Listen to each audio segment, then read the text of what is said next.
Ironically, Candace Parker is in a little bit of a hot seat right now. Yeah, she probably should go to Chicago. Caitlin Clark just confirmed what her fans have been thinking all season. And if you're in fever management, you should be paying attention. She recently joined Sue Bird on her podcast, and while Caitlin is usually very careful with her words, this time she let her guard down just enough to give fans a peek at what's really happening behind the scenes.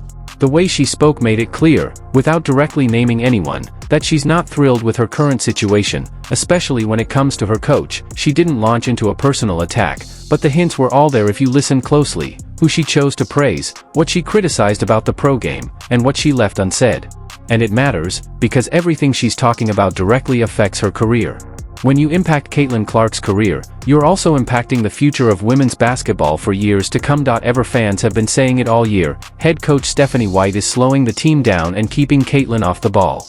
Sure, there have been ups and downs, injuries, missed games, and the usual excuses, but many believe this isn't about injuries at all. It's simply the way Stephanie White wants to run her team. Clark even compared it to watching the Dallas Mavericks when Luka Doncic isn't on the floor: more ball movement, more player involvement, and better rhythm. Her point was clear: when everyone's engaged and moving, the game flows better. And that's a big clue about how she really feels about the Fever's current style of play. I just think that when you bring opinions to the table, you gotta have something to back it up. So you can't just say stuff. It's the exact same mindset, the belief that a team runs better when the ball isn't dominated by one player. Now, look at this. Right after Caitlin returned from injury, here's what Stephanie White had to say. It's fine to just say, just post the ratings. That is fine. That is absolutely fine. But it is another situation than pretending like Caitlin Clark doesn't exist. You can tell Stephanie White's priority isn't, how do we get the most out of Caitlin Clark? It's, how do we make sure Caitlin fits into my system? And that's the problem. Caitlin is at her very best, and fans are most excited, when she's running the offense, setting the tempo, and making the decisions on the floor. She knows it, the fans know it, and that's exactly why her conversation with Sue Bird feels like it's coming from a player who isn't exactly thrilled with her coach. I end this interview, she dropped her guard more than usual.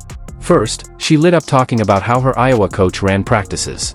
And if you listen closely, the way she praised her college system came with an unspoken, but very clear, critique of Stephanie White.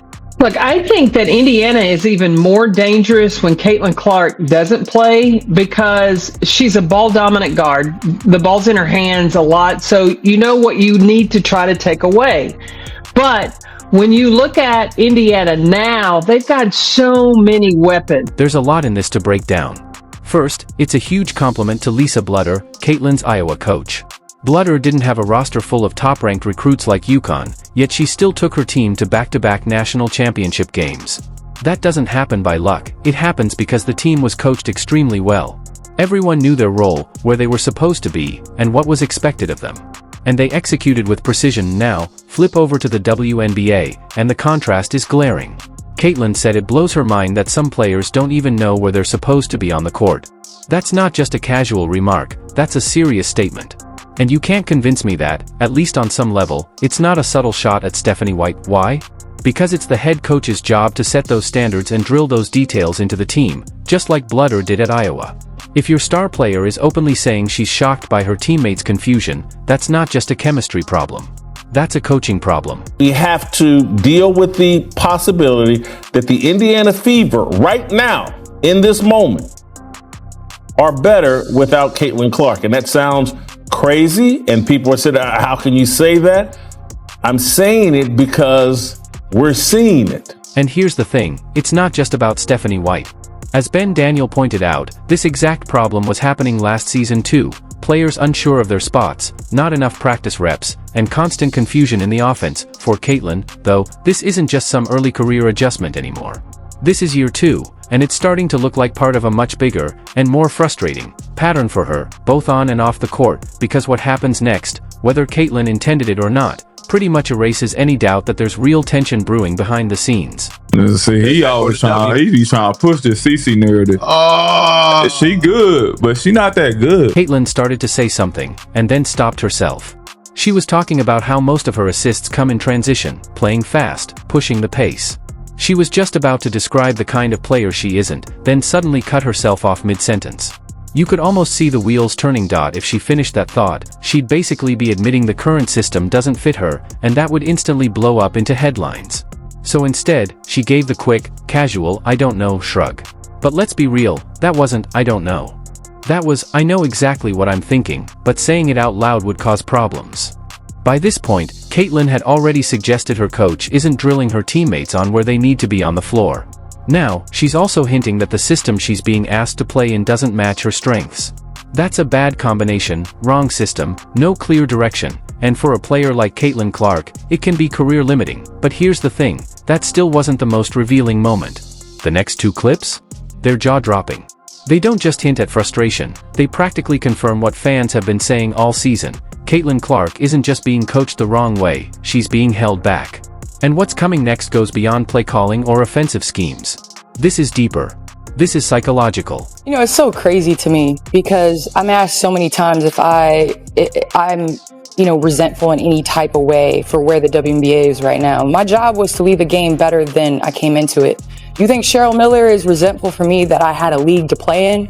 No, she's being the mentor that she is, and she's supporting and loving and sitting courtside cheering on Juju Watkins. And I'm doing the same for Caitlin Clark and all the women in the WNBA. She understands it. You have to be confident enough to make the play and truly believe you can pull it off.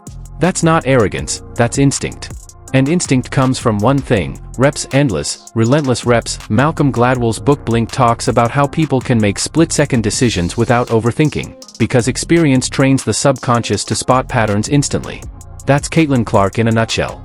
Years of obsessive training, thousands of game situations etched into muscle memory, and a basketball IQ so sharp she sees the floor in ways most players can't even begin to process. Her whole reputation, her entire legend, has been built on that ability. Not overthinking, just reading, reacting, and making plays that change games in an instant. When she's allowed to play that way, when she's in her rhythm, she's unstoppable. She's not just winning games, she's shifting the sport itself. That's why arenas sell out. That's why TV ratings spike when she's on the floor. People aren't showing up to watch a rigid system, they're showing up to see her create magic in real time, and that's what makes her next comment so concerning, because it hints that the very instincts that make Caitlin Clark who she is, might be getting stifled. I know she had that 10 turnover game. Yeah. But that's something. That's like a learning. I think all of us young turn the ball over. And especially when you're the focal point of the entire defense, you're going to have more turnovers. You're going to have more live ball situations, and the competitive element of you do tend to take chances early on, and you learn that sometimes it might be a highlight, but 7 out of 10 times it's probably gonna be a turnover. And I had to learn that because I was, some of the biggest things with Pat was like offensive rebounding and me turning the ball over. So those are the two things. I get it. Look, I get the idea of being responsible and making the smart play in the moment. It sounds great in a coach's meeting. But did you see that possession? Kelsey Mitchell was wide open. That's a pass Caitlin has been making since she was a teenager, and yet she hesitated. Why? Because it feels like Stephanie White is slowly chipping away at the very thing that makes her special. She's being pushed into a passive, play-it-safe role that not only slows the game down, but dulls her competitive edge. Fans aren't paying big money to watch a watered-down version of Caitlin Clark. They want her unleashed, playing at full speed. Because when Caitlin's cooking, everyone eats. Right now, it feels like the Fever are putting a governor on the exact engine that's supposed to power the entire franchise. This is where it gets tricky. Caitlin Clark is at an A level. I think in time she's going to raise up to that S, but in order to put her at that level, she's got to have a couple more years. So then you got Angel Reese. I put her right at that C level. I think in terms of being above, you have to be able to have the ability to carry a team, be a 1 or 2 option. I think Angel Reese is fantastic at her role, which is offensive rebounding. She showed and demonstrated so much growth in that first. We've heard this before, even LeBron turns the ball over sometimes. But you live with it, because you have to let your best players cook, and this is where the alarm bells should be going off at the WNBA. Yeah, she probably shouldn't go to Chicago. You probably shouldn't send her back to Chicago, but go ahead, Jordan. Objectivity out the window. Yes, this clip is about Caitlin wanting to get back on the court, but she slipped in something important, something every executive in the Fever and WNBA offices should be paying attention to. Fans are paying big money to watch her play and give them something to cheer about. Right now, it feels like she's being held back from delivering the show they came for. And the risk here is obvious. If you stop Caitlyn from playing like Caitlyn, interest will fade, sure. People love her personality, her leadership, and her story.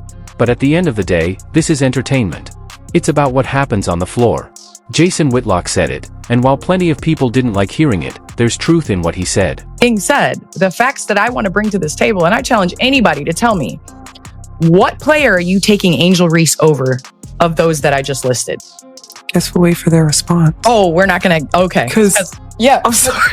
But what I'm saying is, in what player, and this is no disrespect, these are the greatest players in the game right now. They asked me to rank the tier right now, and I sit in a studio at Turner with Shaq and Chuck, and some of which I think at times they do individually and personally attack people's character. And I think I pride myself on trying to be an analyst that does not do that. I do not attack character. I literally am just, from my point of view, from my opinion, this was the ranking. And so I ask again, are you taking Angel above Paige? Are you taking Angel above Arike? Are you taking Angel above Sabrina or Kelsey or Caitlyn or Asia or Nafisa or Brianna? No, that does not make her a bad player. That does not make me a hater. Do I think she could be up there? Yeah. Then there's this statement from Stephanie White.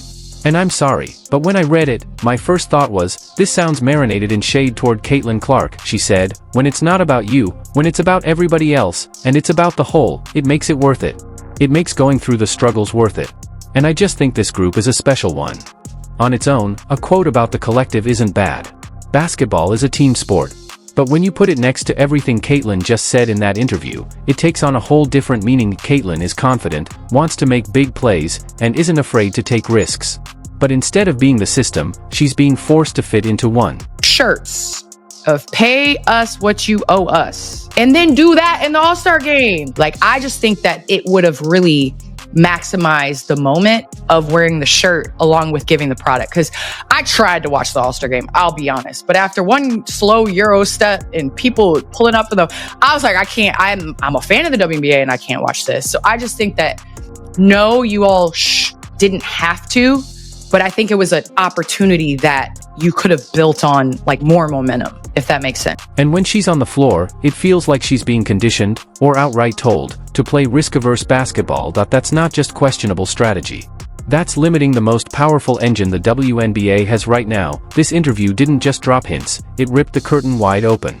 Because once you connect the dots, it's hard to unsee it. The Fever aren't just limiting their best player, they could be holding back the future of the entire league. So I'll say it one last time, let Caitlyn cook, or watch the kitchen close. What do you think?